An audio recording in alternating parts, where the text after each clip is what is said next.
Hey guys, welcome to the Ramsey Paul Show. It is Tuesday, September 30th, the last day of September. I'm coming into my favorite month, Halloween. The weather's cool, football. I just love this time of year. I hope you're having a great fall. I know I am for the most part, for the most part, and we'll talk about that. My number one story was tied into what Trump is dealing with the healthcare system. He's dealing with Pfizer. And I think, as Marjorie Taylor Greene has said, our focus right now, we Americans really need, is issues that are important to us.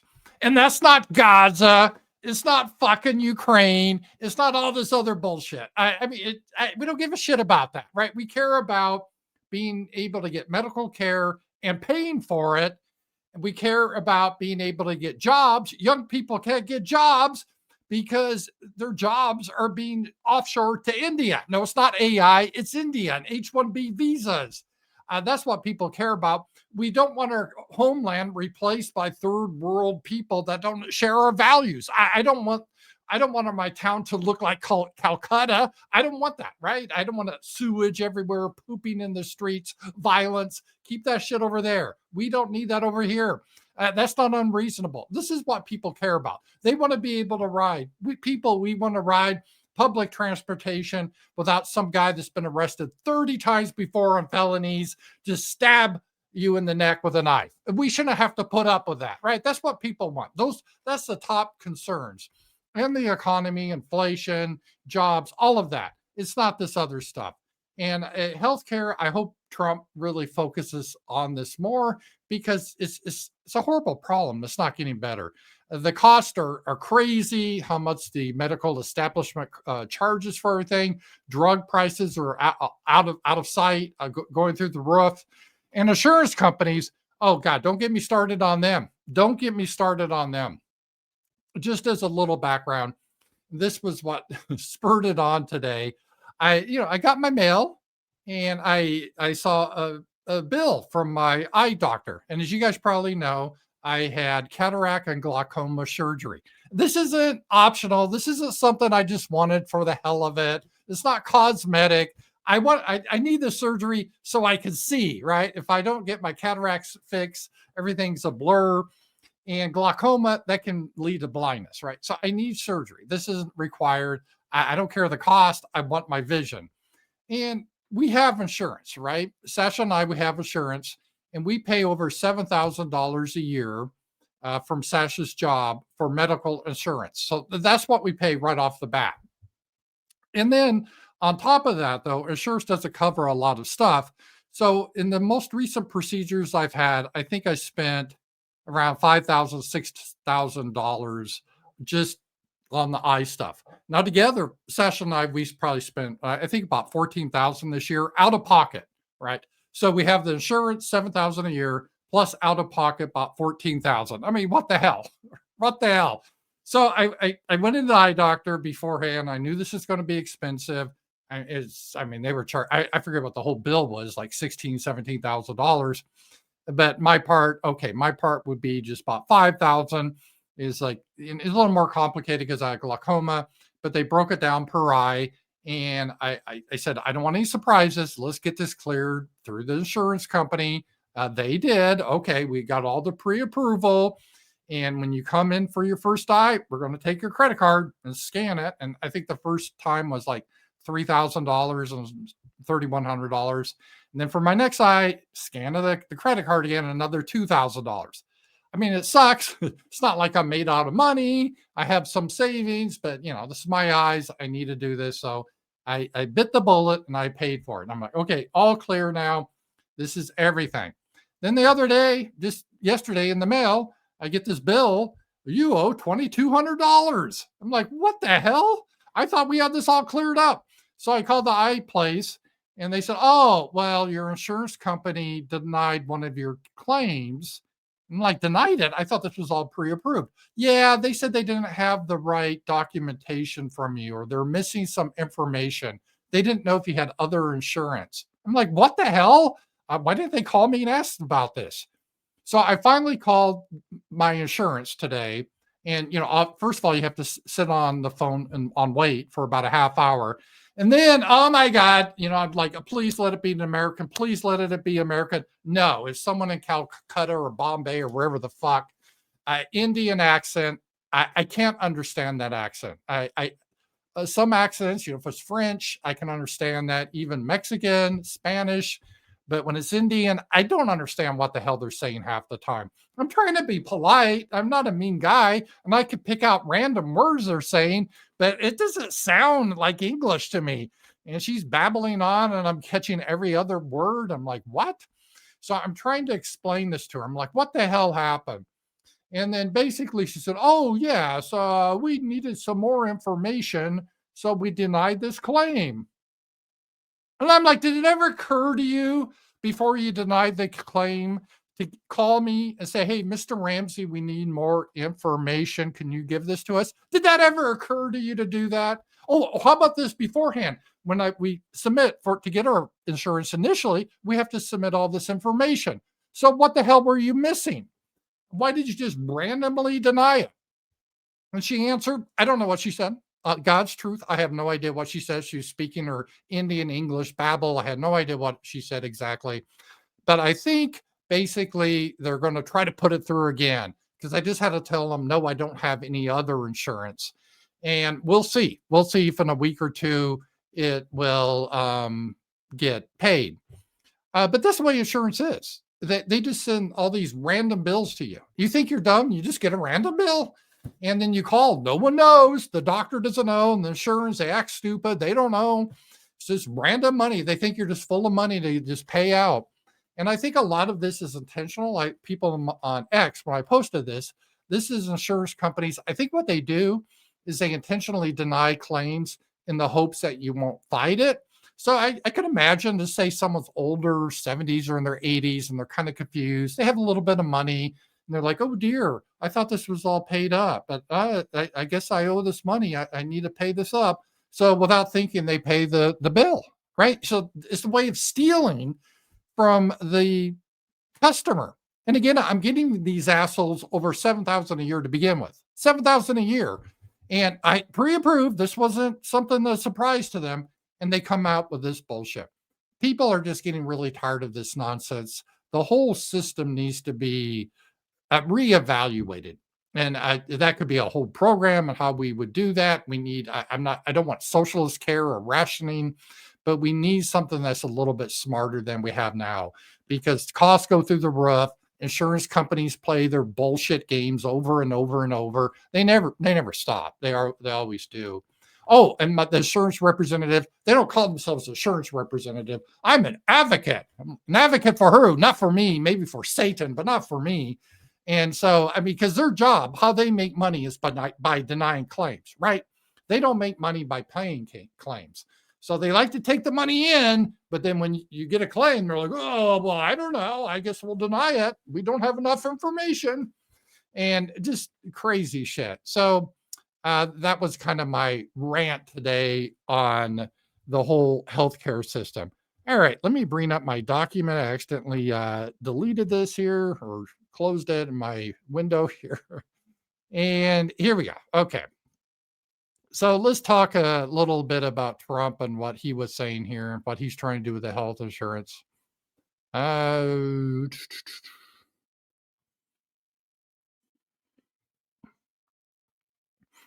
right. The United States had just 4% of the world's population and consumers, only 13% of all prescription drugs, yet pharmaceutical companies make 75% of their profits from the United States. So think of that. We have 4% of the market, 13% of prescription drugs, and yet, Albert, I didn't know you were that violent. I'm surprised you're agreeing to this. I'm getting better. No, he's doing the right thing. Thank you. And yet they make 75% of their profits from the American customers. So it's something. That's why I signed an executive order combating this practice. And we signed it very happily a little while ago. Today, Pfizer is committing, as will other drug companies as we go through the weeks.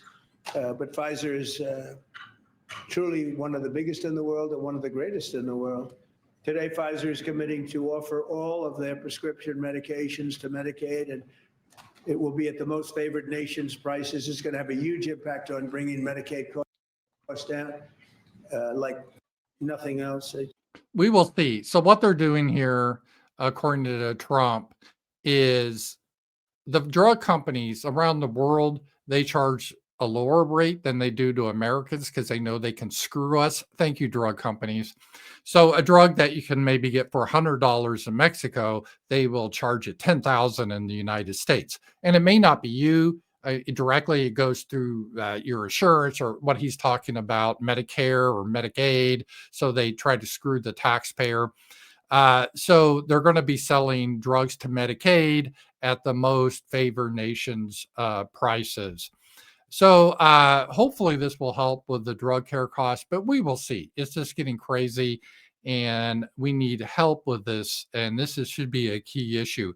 This is one thing I've been a little bit disappointed is the Trump administration. They haven't really focused that much on healthcare. I hope this signals a change. And as Marjorie Taylor Greene, who I really like anymore, Marjorie Taylor Greene, she put out a tweet early this week. Guys, I'm happy I'm not suicidal. So if powerful and evil people kill me, please investigate it. And the Ted Cruz is like, what do you mean the Jews are trying to kill you? Is that what you're saying, Marjorie Taylor Greene? She didn't even mention that, but that popped in Ted Cruz's mind. Way to go, Ted Cruz. Anyway, that Marjorie Taylor Greene, Americans are getting crushed by health insurance monthly payments of $1,500, $1,700, and over $2,000 per month. I mean, I guess our payments are relatively low, and it's outrageous. And still, I mean, we obviously have a high deductible, and we get screwed otherwise. Instead of a revolving door of foreign leaders to the White House, I'd like to see health insurance CEOs getting chewed out on live television. Well, we kind of saw that. Health insurance is out of control. And yeah, that definitely is the case there.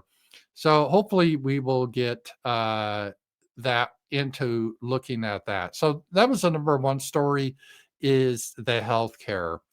The number two story is kind of the Civil War theme that we're in the midst of now, that I call it. It's kind of like the Spanish Civil War between the communists and the conservatives.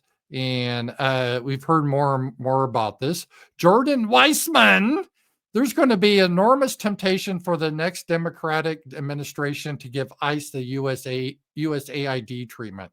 And Trump eliminated funding to USAID. So Weissman, he wouldn't, I'm sure Jordan Weissman would not advocate this for Israel to eliminate their borders. But Jordan Weissman, he seems to be okay. Once the Democrats get in, we need to get rid of ICE. So anyone that wants to pour into the country can. So I guarantee you what's going to happen if the Democrats take control again, they're going to be dumping Haitians in your neighborhood. They're going to do everything they can to destroy this country once and for all. There's no going back now. The only path going forward is winning. It's a serious situation that we're in. All right. There was this big to-do that Pete Hegseth was called all the admirals and generals together for a meeting. And everyone was like, oh no, what is it? There's a war coming up with Russia or China. And I'm like, nah, I don't think so. I think this is just, he must have a pep talk because he's big on pep talks. Hoorah! And that's what it was. It was a big pep talk that he had. I mean, the subject was good. I don't criticize what he's saying. So let's take a look at this. Let me get my headphones plugged. Here we go. To remove the social justice, politically correct, and toxic ideological garbage that had infected our department. To rip out the politics. No more identity months, DEI offices, dudes in dresses. No more climate change worship. No more division, distraction, or gender delusions. No more debris. As I've said before, and will say again, we are done with that shit. So that's a good thing. And I keep wanting to call it the Department of Defense. It's technically the Department of War. And I do like that. I think that is important. And what he's talking about, he released Pete Hegseth had a 10-point plan to the top U.S. military leaders. And what they're going to do, they're going to expect everyone to pass fitness tests. I thought they had to do that anyway. And they're going to eliminate diversity initiatives because they're tired of, I guess, female captains running our ships into rocks. They're going to require daily physical training and tougher tactics and basic training. Remember the old basic training, like Full Metal Jacket and all that. It's not like that anymore. Now, basic training, they're all just very sensitive and they give you tissue. So they want to go back to make it a little bit more difficult, try to shape up the military. And Trump attended the events and warning he will fire leaders who don't follow the program, which is his right. That is his right. So I think that is a good thing. And we had another comment from Pete about no more fatties. So they can't have these fat people anymore or big, beautiful women or whatever they call it. Here we go. It all starts with physical fitness and appearance. If the Secretary of War can do regular, hard PT, so can every member of our joint force. Frankly, it's tiring to look out at combat formations or really any formation and see fat troops. That came out. It is really embarrassing when Russia had their military parade, how professional they look. China, boy, they're like robots. Remember Trump had the military parade and it looked like a bunch of fat dudes walking around aimlessly. It was embarrassing. Likewise, it's completely unacceptable to see fat generals and admirals in the halls of the Pentagon and leading commands around the country and the world. It's a bad look. It is bad, and it's not who we are. So whether you're an airborne ranger or a chairborne ranger, a brand new private or a 4-star general, you need to meet the height and weight standards and pass your PT test. And as the chairman said, yes, there is no PT test. But today, at my direction, every member of the joint force at every rank is required to take a PT test twice a year, as well as meet height and weight requirements twice a year, every year of service. Also today, at my direction, every warrior across our joint force is required to do PT every duty day. Should be common sense. I mean, most units do that already, but we're codifying it. And we're not talking like hot yoga and stretching. Real hard PT, either as a unit or as an individual. At every level, from the Joint Chiefs to everyone in this room to the youngest private, leaders set the standard. And so many of you do this already. Active, guard, and reserve. So this is going to weed out a lot of the fatties. And I think this is good. It needs to happen. Our military is in a sad state. I've known a lot of people that served in the military. I admire them. But boy, they tell me stories about how horrible the military has become, especially the Navy, just out of control with DEI. The women on the Navy were literally running brothels. It's a joke. So hopefully they will take care of that. All right. The other big news is the Gaza plan. Gaza. Like, see, I don't really care that much about this for Americans, but it's, because, we got to bless God's chosen people. The Bible says so. These people, they hate Jesus. We got to bless them. Trump and Netanyahu, they came up with a 20-point proposal, which calls for the immediate ceasefire, release of all hostages within 72 hours, Hamas disarmament, and demilitarize Gaza under international oversight. I guess what they want to do is have peacekeepers from Muslim countries in there. Israel's supposed to pull out. So under this plan, Israel won't take control of Gaza. They'll have this board. They're called the Board of Peace, and Trump's going to be on it. And that cretin Tony Blair, who hates Palestinians, is going to be on the board. And we will see what happens. Already Netanyahu's kind of backtracking. and they can't keep agreements anyway. They don't have the no sense of honoring any agreement, so that's not going to happen. But Trump's trying to deal with that try to take care of that. All right. I think those are the top stories of the day. Guys, it's been great to be here with you again today. It's been a busy day for me. I got my roundtable coming up. Oh, by the way, if you're not, consider joining my Substack. Every week we have a roundtable every Tuesday night. It's a lot of fun and it helps support me. So if you can, the link's below. And as always, I appreciate tips on YouTube. You can leave a tip. I appreciate that. Or a power chat. I have that in the link below. And most of all, be sure to like and subscribe. So guys, thank you and talk to you guys later.